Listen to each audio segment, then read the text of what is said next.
नमस्कार दोस्तों, स्वागत है आपका आपके अपने चैनल कॉमर्स 6 में।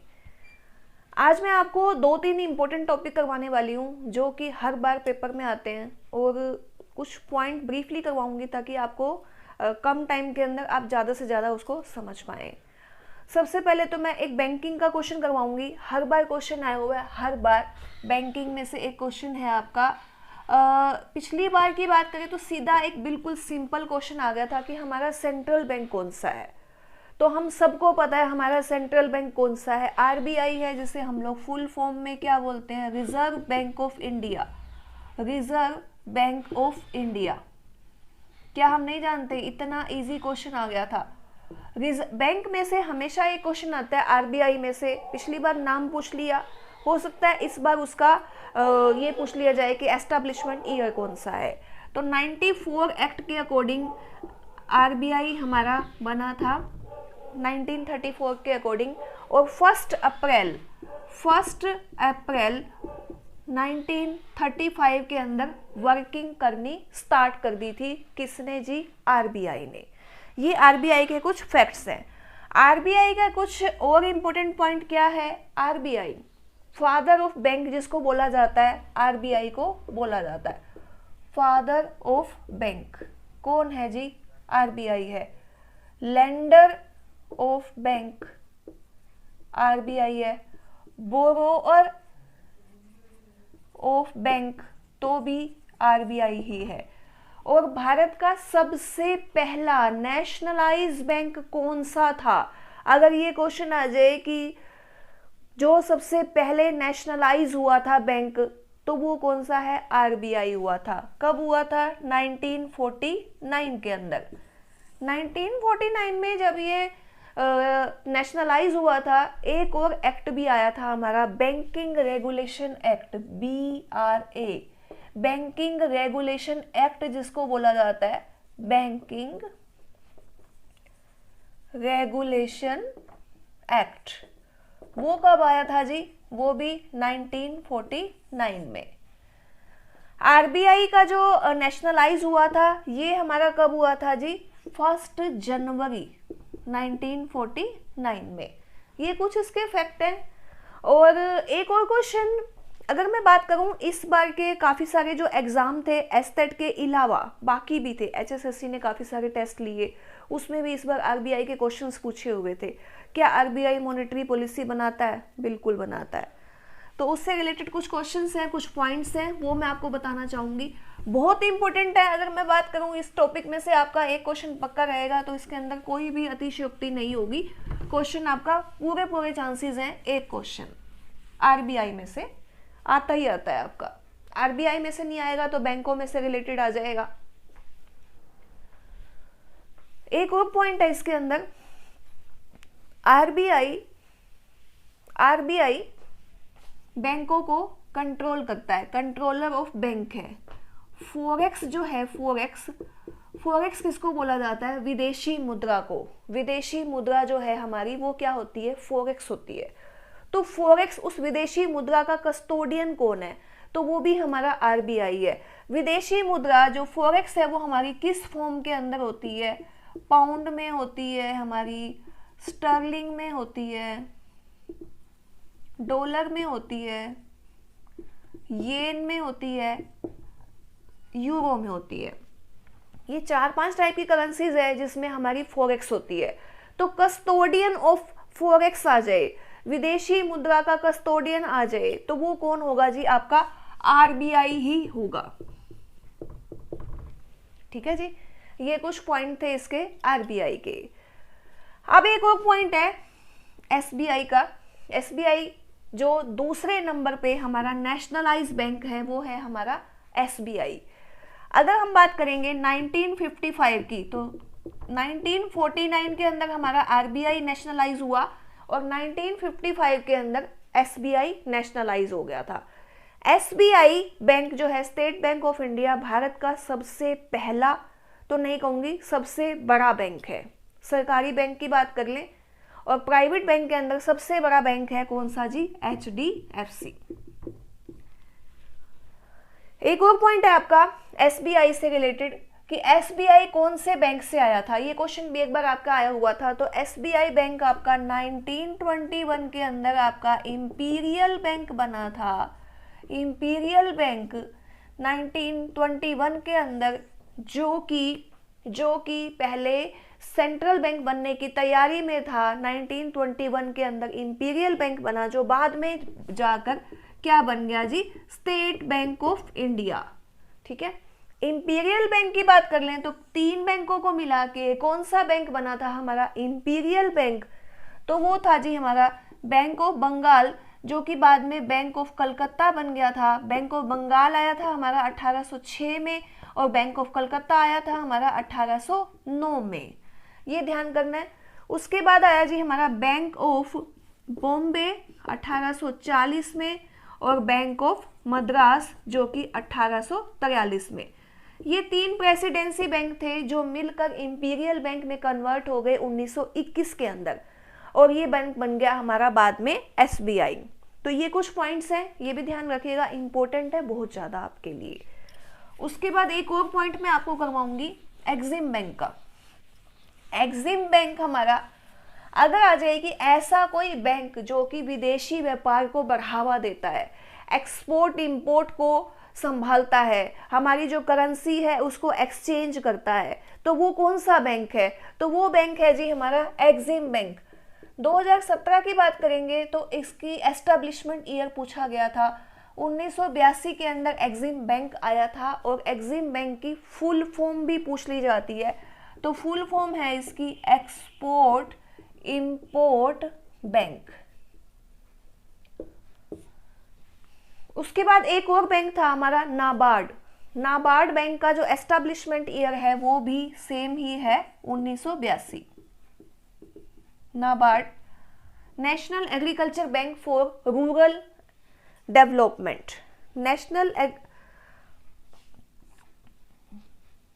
National bank for agriculture and rural development, ये इसकी फुल फॉर्म हो जाएगी।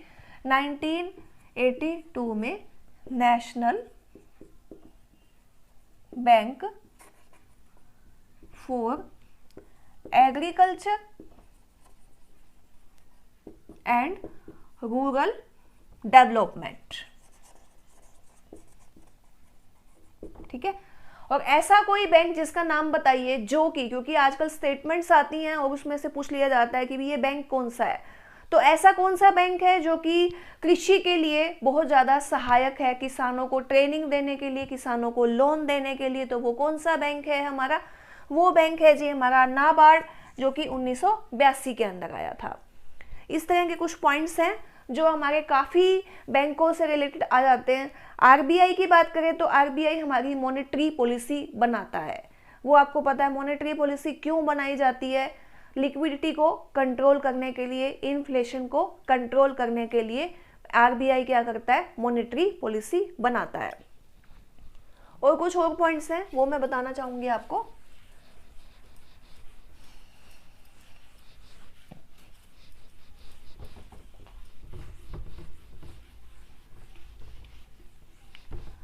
अब आपको जो तैयारी है ना, एस्टेट की बात करूं तो आपका 18 और 19 दिसंबर को पेपर होने वाला है, तो महीना ही मान के चलिए। तो अब आपको क्विक रिवीजन की भी जरूरत है, क्योंकि काफ़ी टाइम से आप तैयारी तो करते आ रहे हैं, और जो नए स्टूडेंट हैं मैं इस हिसाब से करवा रही हूँ कि रिवीजन भी हो जाए आपकी और आपकी तैयारी भी हो जाए। बिल्कुल रेलिवेंट जो फैक्ट्स है ना, सिर्फ वही, पूरी की पूरी कहानी बताने की अब आपको ज़रूरत नहीं है, क्योंकि अब वो टाइम आपके पास बचा नहीं है। एक दिन के अंदर ऐसे कुछ टॉपिक करवा दिया करूंगी जिससे आपके 1-2 क्वेश्चन बन जाए, और 30 दिन के अंदर लगभग एक थोड़ा सा एक कोर्स टाइप में, जो क्रैश कोर्स टाइप में है, वो आपका हो जाएगा। ठीक है, तो एक है जी हमारा CRR, जिसे हम लोग क्या बोलते हैं, कैश रिजर्व रेशो, नकद जमा अनुपात। जब कभी भी बैंक के पास पैसा जमा होता है तो बैंक का कुछ जमा राशि का, एनडीटीएल का कुछ हिस्सा, किसका हिस्सा, एनडीटीएल का, ये भी पूछ लिया जाता है, एनडीटीएल का कुछ हिस्सा आरबीआई को, हर बैंक को जमा करवाना पड़ता है, तो उसे हम लोग क्या बोलते हैं, CRR, नकद जमा अनुपात। एनडीटीएल का मतलब क्या होता है, net demand and time liability, net demand and time liability. Net demand and time liability ये होता है हमारा कैश रिजर्व रेशो। अब ऐसे ही एक होता है जी हमारा SLR, इसकी फुल फॉर्म क्या होती है? Statutory liquidity ratio.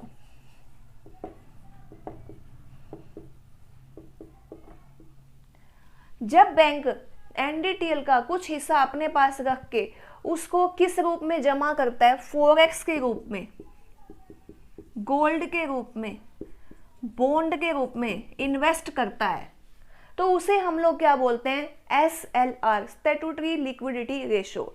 बैंकों को अपने पास NDTL का दो हिस्से CRR और SLR अपने पास रखने पड़ते हैं। एक तो CRR को RBI के पास जमा करवाना पड़ेगा और SLR को अपने पास रखना पड़ेगा। क्वेश्चन कैसे आ सकता है? CRR बैंक अपने पास रखता है? नहीं, गलत है ये। CRR RBI के पास जमा होता है, बिल्कुल सही है। SLR बैंक अपने पास रखते हैं, सही है। SLR बैंक RBI को देते हैं, गलत हो जाएगा ये, ठीक है। ये कुछ पॉइंट है आपके। एक और क्वेश्चन है आपका कि जो मॉनेटरी पॉलिसी है, मॉनेटरी पॉलिसी के अंदर क्या क्या पॉइंट्स आते हैं और क्या ये मॉनेटरी पॉलिसी का हिस्सा है या नहीं है, ये भी आ जाता है। तो एक आपका बिल्कुल सीधा क्वेश्चन है, बिल्कुल सीधा। क्या क्वेश्चन है जी आपका? RBI, और एक होता है जी हमारा गवर्नमेंट ऑफ इंडिया। तो RBI और एक हो गया जी हमारा गवर्नमेंट ऑफ इंडिया। RBI क्या बनाता है?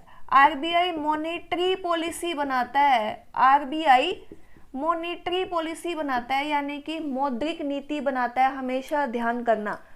गवर्नमेंट ऑफ इंडिया क्या बनाती है? फिस्कल पॉलिसी बनाती है। फिस्कल पॉलिसी यानी कि बजट वगैरह। राजकोषीय नीति हिंदी के अंदर आ जाएगा राजकोषीय नीति, और इसको बोलेंगे हम लोग मौद्रिक नीति, ठीक है। RBI क्या बनाता है? मौद्रिक नीति। गवर्नमेंट क्या बनाती है? Fiscal policy. बजट किसका हिस्सा है? बजट राजकोषीय नीति का हिस्सा है। बजट कौन बनाता है? बजट यूनियन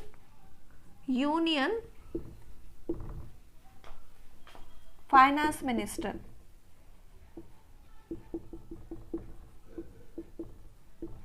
ठीक है। और बजट कितने टाइम के लिए पेश किया जाता है? कब के लिए? अगले वर्ष के लिए, नेक्स्ट ईयर के लिए। ये ध्यान रखिएगा।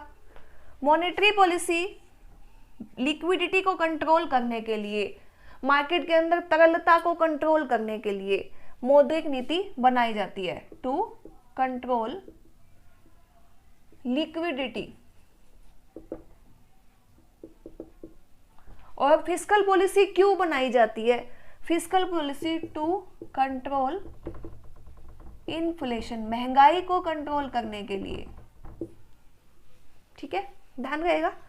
ये कुछ पॉइंट थे आपके बैंक के, फिस्कल पॉलिसी के, RBI के, जो आपके लिए काफी इंपॉर्टेंट हैं, रेलिवेंट रहेंगे आपके लिए। इसी तरह से अगली कुछ वीडियोस के अंदर मैं आपके लिए टाइम टू टाइम, एक महीने के अंदर डेली कुछ ना कुछ ऐसे जो कंसेप्ट्स हैं वो लेके आऊंगी, टॉपिक वाइज, जो आपके क्वेश्चन पिछले हर साल आए हुए हैं। पिछली बार मैंने एक वीडियो बनाई थी जिसके अंदर मैंने आपको कर्व के बारे में बताया था। कर्व में से चाहे आप पूरे 2014 से लेकर 2020 तक के जितने भी पेपर आए हुए हैं, सब में आप देख सकते हैं एक आधा क्वेश्चन आया हुआ होगा। बैंक की बात करें तो एक या दो क्वेश्चन हर पेपर में आए हुए हैं। पिछली बार सीधा पूछ लिया था सेंट्रल बैंक का नाम क्या है, उससे पिछली बार RBI के किसी का हेड ऑफिस भी पूछ लिया जाता है कई बार। कुछ वो पॉइंट्स भी है, जैसे हेड ऑफिस की बात करेंगे तो मुंबई में है हेड ऑफिस। एस्टैब्लिशमेंट पूछ ली जाती है कई बार, कौन से बैंक की किससे बना था, SBI किससे बना, एक्सिम बैंक है, ये पूछा हुआ था।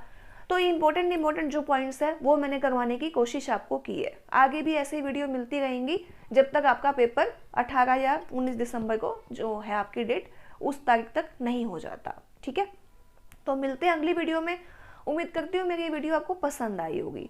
अगर आपको पसंद आई है तो वीडियो को आप लाइक कीजिए, शेयर कीजिए। अगर आपको कोई भी फॉर्म भरने में दिक्कत आ रही है तो आप कमेंट करके मुझसे जानकारी ले सकते हैं। Thank you.